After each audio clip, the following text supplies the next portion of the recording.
scheduling in for the next 6 months uninterrupted family time.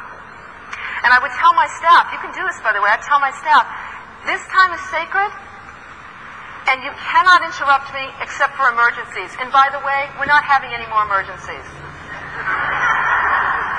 You'd be surprised at how employees step up to the plate when you set a boundary like that, really.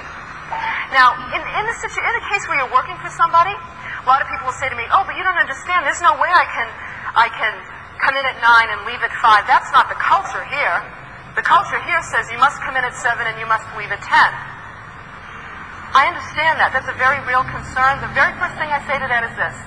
I want you to then go into your boss and ask your boss to work with you in trying an experiment for 30 days. I did this with a client, a woman who came to me who was in a lot of physical pain because she'd go into work at 7 and leave work at 8 or 9 at night. High-tech firm. That's called nuts, people. That's insanity. And the only reason this woman got to me was because her body was breaking down. You see, our body is the last place for the stress to show up.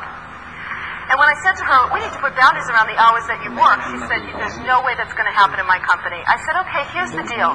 I want you to go into your boss, tell your boss you're working with a coach, and that you'd like to try a 30-day experiment, and would he be willing to let you shift the way you work to see if you could be more productive in less time? And she did that, and of course her boss said yes. Why, probably? Because she was in so much pain, she was starting to lose work. I'm sure that he could see the medical bills climbing, but he agreed. During that time, we took a careful look at how she worked. This woman was checking voicemail and email every 10 or 15 minutes. That creates overstimulation in the body. It raises our adrenaline level, which makes you unproductive, really. It makes you feel energetic, but you're unproductive. So we had her check voicemail and email at 10 in the morning, at 4 in the afternoon. I had her shut her door for 2 hours a day, inform everybody. We had her do things like she had to come in at the same time, leave at the same time. She had to eat lunch every day, and when the weather was nice, she needed to leave. Now, that's not time management. That's called self-management. One of the things we all need to remember when it comes to time is that you cannot confuse tough choices with no choice at all. Whether you're a single mom with 2 kids working full-time, or a dad who's working 3 jobs trying to raise your family, I understand that there are the pressures that we all have in life. But let's remember what's important. The people come first, your health comes first, people in your lives come second. And when in doubt, you need to get your priorities straight. Now, the interesting thing about this woman, Gail, the woman I was telling you about, when she finished at the end of the month, she was more effective and productive at work than she had ever been in her whole career. And guess what happened? Her boss came to her and said, okay, Gail, I want to know what you're doing because I'd like a life outside of work too. That's called the beginning of a culture change, my friends. When one person has the courage to stand up for their life, for their family, for what's important to them, when they set the boundaries, and when they commit to managing themselves instead of time, because it's never about time management. I think time management's an oxymoron. You can't manage time. You can only manage yourself. And if you don't know, if you need an assessment about how effectively you work, then you need to reach outside of yourself to somebody else who can give you that perspective. Because you deserve to have more time in your life for your family. And let me close by saying this. This is very important. And I'll use work as an example because that was the first one that came up. Many of us, when we live a work-centered life, and this is for moms as well who are spending 24 hours a day raising family, when you live a work-centered life, there's a good chance that you're getting an awful lot of your needs met at work. Your need for community, your need to feel important, your need for recognition, you're getting your need for collaboration met, a need for accomplishment met. When you're getting so many needs met at work, your personal life gets awfully boring. That's why people will say to me, I don't know what it is, I don't want to work as hard as I do, but then I stop and, I go home and I just don't know what to do with myself and I end up working again. Yes, because there's a period of time between where you have no time and you're living a work-centered life and the place where you have an abundance of time called the dead zone, where you might be bored, and you might feel uncomfortable, and you may feel tempted to get pulled right back into that work that you brought home in your briefcase or in your head. But if you can hold on through the tension and get to the other side and start investing more of your time and energy in your personal life, in your family, you will start to get a sense of fulfillment that comes from abundance in those areas, and you'll start to put the other, whether it's work or family or whatever, into a better perspective, into a better place in your life. So, when we return, we're going to talk about creating an abundance of money and energy.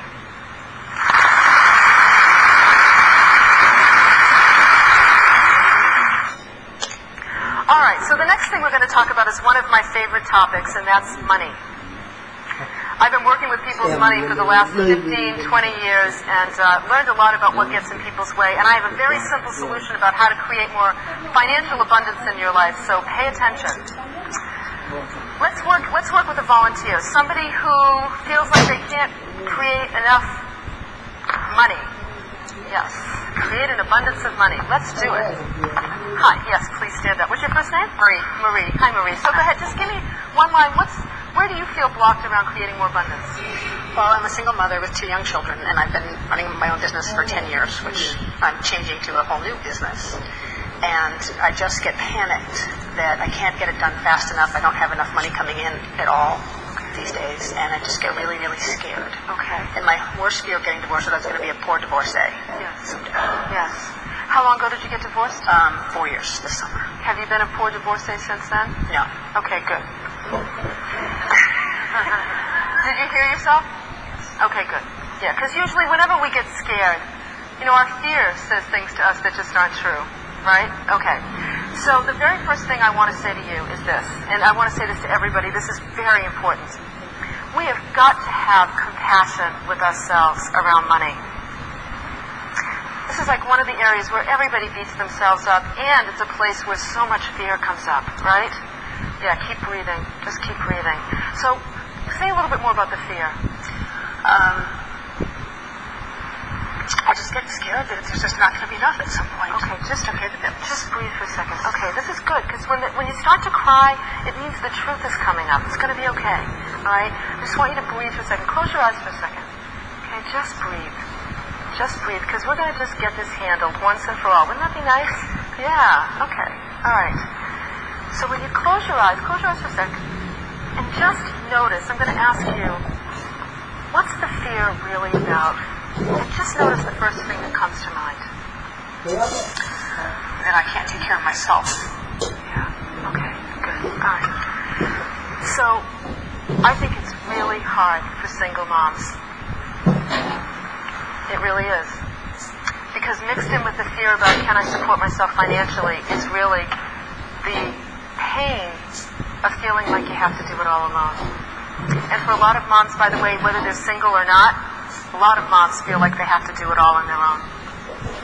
So here's what I want to tell you about money.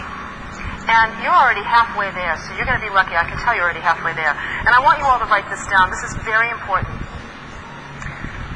Financial abundance flows when you trust yourself enough to handle it. Abundance flows when you trust yourself enough to handle it.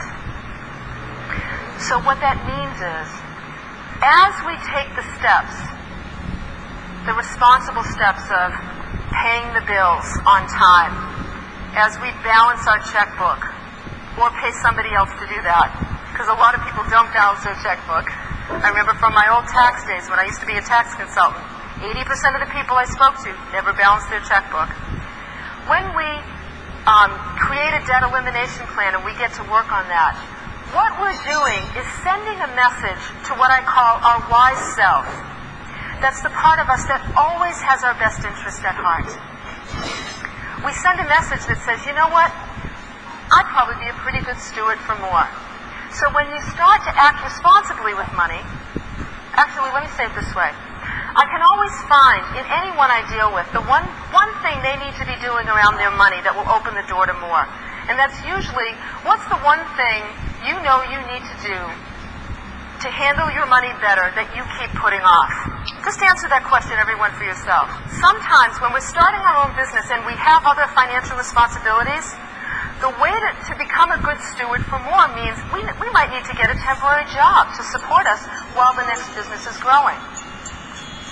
That's the one thing clients never wanted to hear. You know, people would come to me and they'd say, I have this great business idea. You know, I finally left my company. I'm now pursuing it, but I'm really scared. I'm afraid I'm not going to be able to make enough money. And, you know, my first question was, well, why did you leave your company? Oh, I hated it. I couldn't stand my job. Usually that's a choice based on reaction, what I don't want instead of moving towards what you want. In this situation, if you have a new business that's starting, that's a normal, tenuous, vulnerable time in anybody's life. When you add 2 children to that, and being a single parent, of course it's going to feel scary. You are a very bright woman. I can tell that. You started a business. I'll tell you what you need. You need a hug, and you need somebody. I can see it in your eyes. Yes, and give me applause. Absolutely.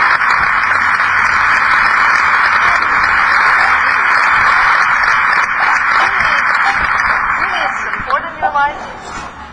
You need to have a couple of people that you can turn to where you can honestly say, I'm scared. I really want to make this business work, but I'm not sure I can do that. And I'm afraid I might need to go out and get a part-time job, and you know what? I'm afraid to do that, or I don't want to do that, or I'm afraid if I do, then I won't be able to see my children. What we forget is that we're the ones piloting the plane. We get to make the choices about what we will and won't do. Women in particular forget that. And so in your situation, the very first piece of homework I would give you is I would ask you, do you have 2 friends in your life that you feel safe with?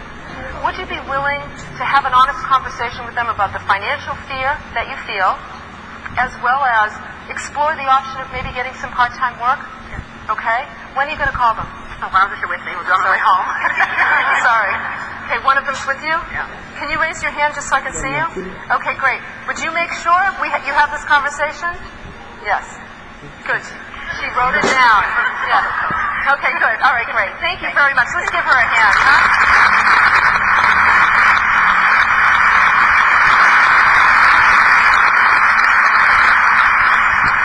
Really, you know, we should all be hugging the mothers in our life. We really should, and especially the moms, the single moms. You know, this is what I mean about we need to be compassionate with ourselves. And whenever you're afraid, the very first step when you're dealing with fear is you've got to ask for help. And it's the opposite of what we've been trained to do. In this situation, by her going out and getting herself a part-time job, maybe even exploring getting a part-time job, you will find, I would bet you this, I would bet money on this, that if you started to explore the part-time job and even maybe got the part-time jobs, you would find clients start to show up, or business start to show up for your business. I've seen it happen time and again. That's the important point with money. When you start, if you're sitting in this room and you don't have the kind of money you want to have, and you're somebody who doesn't balance your checkbook or doesn't pay your bills on time or continues to use your credit card when you can't pay off the balance you already have, this is not about beating yourself up. What you need to know is that behavior, you might even be somebody listening to this or watching this who's sitting with a whole bunch of money in a bank account knowing that you really should be investing that wealth someplace. Even that situation is preventing you from bringing more abundance into your life because you've got to become a good steward for it. You have to let your wise self know that you'd be able to handle more if it showed up. And the way we let our wise self know that is by acting in responsible ways. So if you want to create financial abundance in your life, you need to answer this one question. What's the one thing you know you need to do to get a better handle on your money that you keep putting off? Write it down. That's the action you must take within the next 24 hours to start the process of bringing more financial abundance into your life. Now let's look at energy. Who do we have with energy? Yes, okay. Great. Let's look at this. Yes. What's your first name? Barbie. Barbie. Okay, great. So just, what's the challenge, or where do you feel stuck about creating an abundance of energy? Well, I'm a single mother by choice. Yes. I adopted my 2 daughters at birth. They're now 6 and 10, and I run my own business. Okay. So when I have the time, I feel like I don't have the energy for myself. Okay, great, good. So one of the first things I'd always do with clients when I worked with them, I'd have them do 2 things. I'd have them identify 3 goals that they wanted to accomplish within the first 90 days of working together. Then I always put those aside. Because the next thing I'd have them do is I'd have them identify the top 10 ways, the top 10 things that were draining their energy. Now this could be anything from the oil change that you've been meaning to get in your vehicle. Yes, I see some of you smiling. You know, every time you get in the car you think, oh, I've got to get the oil changed. It could be the button on your favorite jacket that needs to be repaired, that you haven't repaired, right? It could also be something like the tax returns that you haven't filed. Please keep breathing, right? It could be more severe like that. I'd have them make a list of the top 10 things that were draining their energy, and that's where I got to work. Because what I discovered was that as clients began to eliminate, check off these little things that were draining their energy or the big things, you could literally see the energy start moving back into their bodies.